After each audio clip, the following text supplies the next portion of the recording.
Hello दोस्तों, कैसे आप सब लोग। आशा करता हूँ आप सब लोग अच्छे होंगे। दोस्तों, आज की वीडियो में बात करने वाले हैं पदार्थ विज्ञान के चैप्टर नंबर 15 उपमान प्रमाण के बारे में। दोस्तों, इससे पहले वाली वीडियो में मैंने चैप्टर नंबर 14 के बारे में बात करी थी, जिसके अंतर्गत मैंने आपको युक्ति प्रमाण के बारे में बताया था। दोस्तों, आज की वीडियो में जो उपमान प्रमाण चैप्टर नंबर 15 है, इस चैप्टर नंबर 15 के अंदर हम टोटल मिलाकर के आज की वीडियो में 6 टॉपिक को कवर करेंगे, जिसके अंतर्गत सबसे पहले देखेंगे कि जो उपमान प्रमाण है उसका इंट्रोडक्शन क्या है। सेकंड में देखेंगे कि aetiological derivation of the word उपमान जो है वो क्या बताया गया है।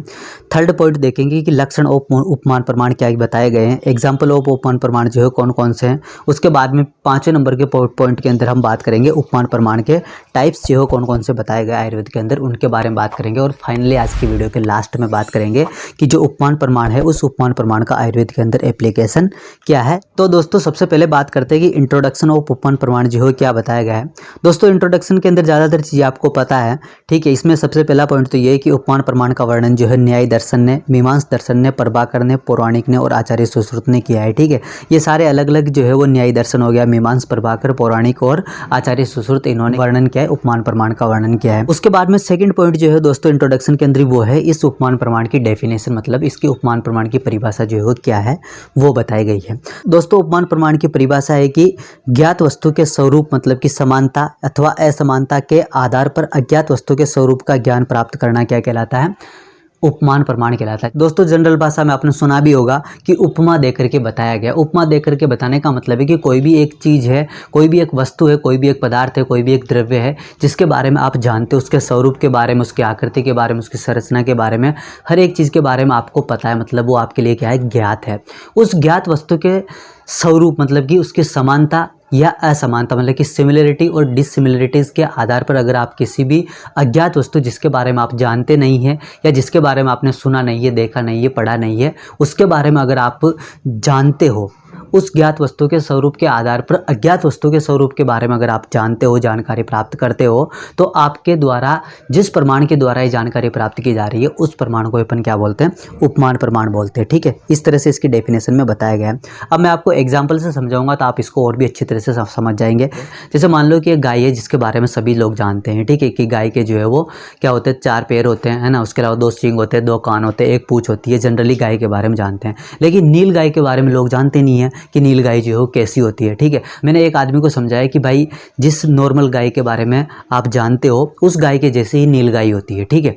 इस तरह से मैंने उसको बता दिया कि उसके भी जो है वो नील गाय के भी जो है वो सिंपल गाय के जैसे 4 पैर होते हैं, ठीक है। नील गाय के भी जो है वो सिंपल गाय के जैसे 2 कान होते हैं, 2 सींग होते हैं, है ना। इस तरह से मैंने उसके बारे में उसको डिस्क्राइब करके बता दिया। अब वो व्यक्ति जब जंगल में जाएगा तो जंगल में जाकर के जब उसके सामने वो नील गाय आएगी तो उसको पता नहीं कि नील गाय है, लेकिन मैंने उसको गाय के बारे में बताया था। तो उस गाय के आधार पर मतलब कि उस ज्ञात वस्तु के आधार पर वो उस अज्ञात वस्तु मतलब कि नील गाय के बारे में क्या पता लगा सकता है, नील गाय जो उस नील गाय के बारे में ज्ञान प्राप्त कर सकता है, नील गाय के बारे में जानकारी प्राप्त कर सकता है, नील गाय के बारे में जो है वो जान सकता है, ठीक है। तो इस तरह से जो है मैंने क्या किया, एक गाय, सिंपल जो गाय थी उसकी उपमा देकर के आपको नील गाय के बारे में बताया। और डेफिनेशन के अंदर भी मैंने यही आपको बोला है कि ज्ञात वस्तु के स्वरूप के आधार पर मतलब कि उसकी समानता या असमानता के आधार पर अज्ञात वस्तु के स्वरूप का ज्ञान प्राप्त करना ही क्या कहलाता है, उपमान प्रमाण कहलाता है।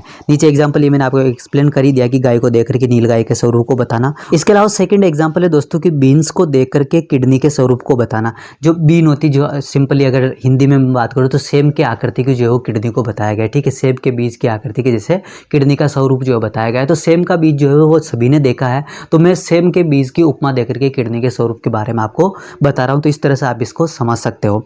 सेकंड पॉइंट की बात करते हैं कि aetiological derivation of the word उपमान, ठीक है। उपमान प्रमाण के अंदर जो उपमान शब्द है उस उपमान शब्द की व्युत्पत्ति किस तरह से होती है इसके बारे में बात करते हैं। दोस्तों, ये उपमान शब्द जो है वो उप शब्द मा धातु ल्यूट प्रत्यय के मिलने से बनता है। और इस उपमान शब्द का जो अर्थ है दोस्तों वो तुलना करना, सादृश्यता बताना या सादृश्य करना, ये सारी चीज़ें आप इसमें इसके अर्थ से जो है वो समझ सकते हो। दोस्तों, अगले टॉपिक के बारे में बात करते हैं। उपमान का लक्षण जो है कौन कौन सा बताया गया है।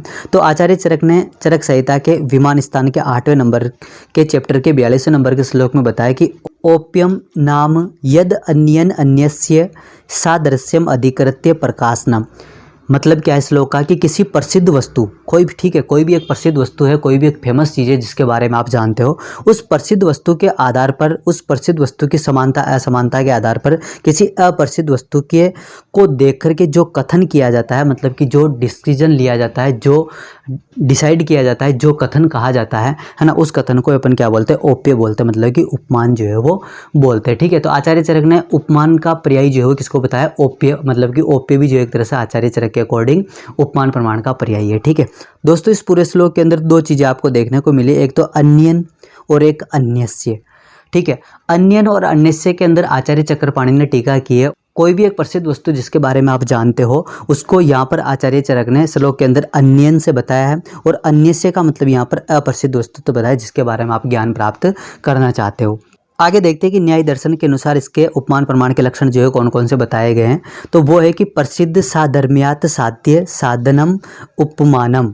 मतलब क्या है कि किसी प्रसिद्ध वस्तु के समान धर्म से साध्य का जो साधन हो उसे उपमान कहा जाता है। ठीक है, मतलब कि कोई भी प्रसिद्ध वस्तु, उस प्रसिद्ध वस्तु के समान धर्म से साध्य, मतलब कि जिसके बारे में आप जानना चाहते हो, तो उस वस्तु के बारे में जानने के लिए आप जिस साधन या करण का प्रयोग करते हो उस करण को ही क्या बोलते हैं, आचार्य न्याय दर्शन के अकॉर्डिंग उपमान प्रमाण बताया गया है। ठीक है, नीचे इंग्लिश में भी लिखा हुआ है दोस्तों कि the statement that is done by looking at the similarity to an uncommon object of a famous object is called उपमान।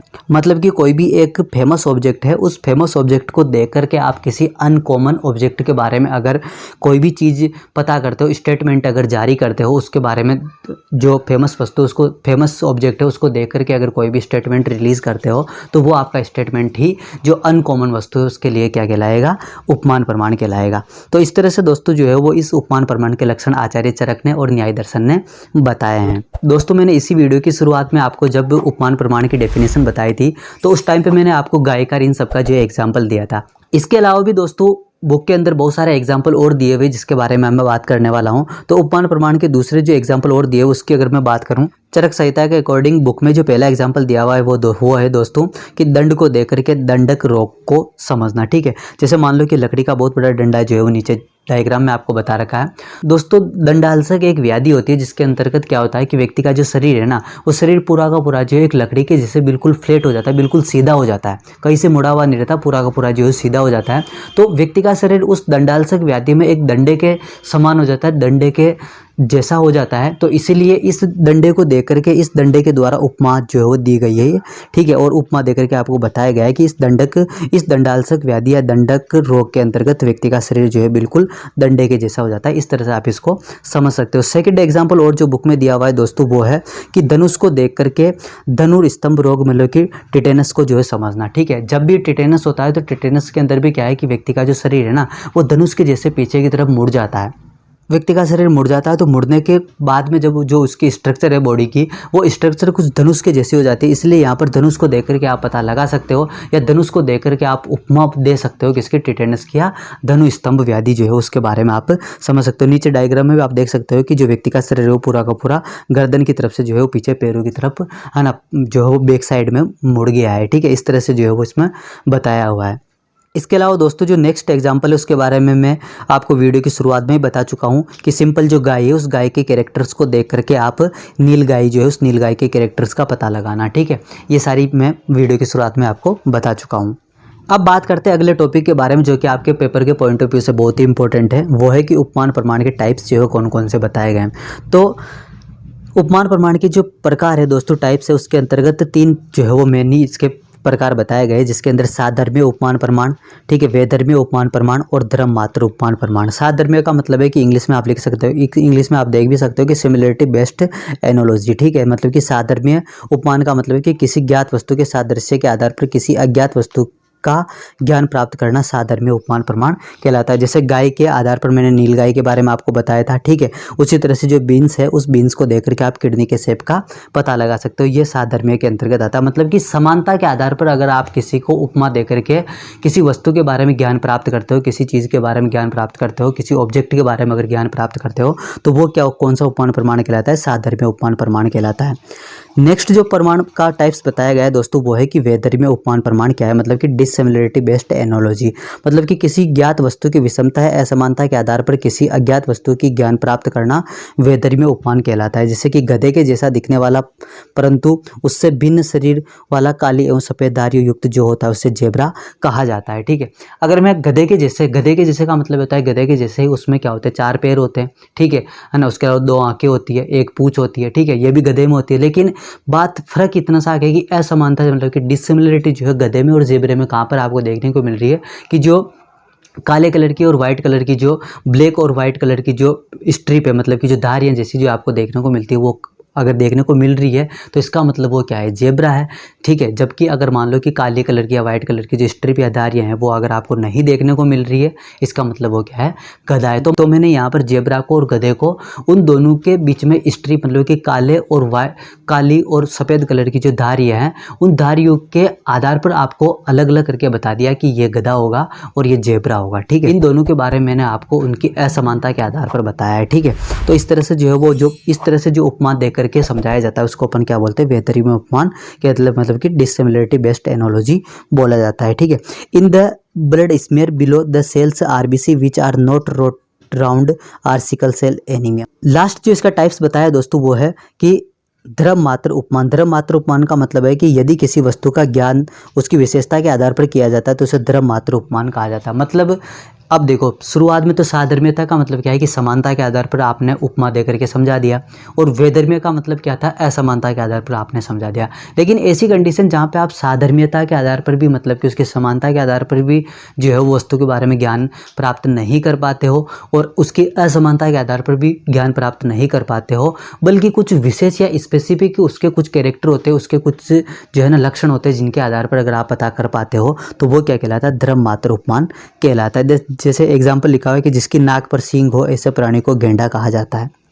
अब जनरली आपने जितने भी जानवर देखे, जितने भी एनिमल देखे, उनकी नाक पे जो है सींग नहीं होता। सींग होते हैं है ना, सिर पे होते हैं, दूसरी जगह पे होते हैं, लेकिन नाक पे सींग जो है वो नहीं होता। लेकिन गेंडे पे क्या होता है, गेंडे की नाक के ऊपर जो है सींग होता है।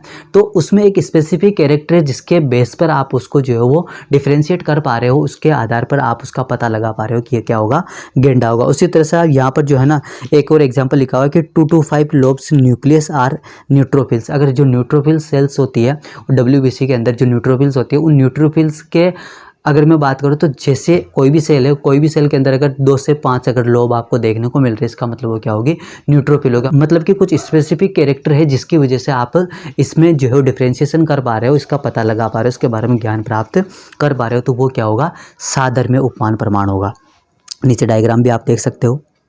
नेक्स्ट और वीडियो के लास्ट टॉपिक के बारे में बात करते हैं कि उपमान प्रमाण का आयुर्वेद में इंपॉर्टेंस जो है क्या बताया गया है। उपमान प्रमाण का आयुर्वेद में व्यापक उपयोग है। आयुर्वेद के विभिन्न विभागों में उपमान का उपयोग किया जाता है। शरीर रचना में उपमान का उपयोग, जैसे कि शुक्र धातु को स्फटिक के समान जो है कहा गया है। ठीक है, जब आप शुक्र धातु का जो है ना श्लोक पढ़ते हो तो श्लोक में जो है स्फटिकाभ एक शब्द आता है। ठीक है, तो स्फटिकाभ का मतलब है कि शुक्र धातु जो है वो स्फटिक के समान जो है वर्णता वाली होती है, कलर वाली होती है, पिगमेंट वाली होती है। ठीक है, उसके अलावा गर्भाशय को रोहित मत्स्य आकृति का कहा गया है। ठीक है, इस तरह से उपमान देकर के शरीर रचना के अंदर आपको बताया।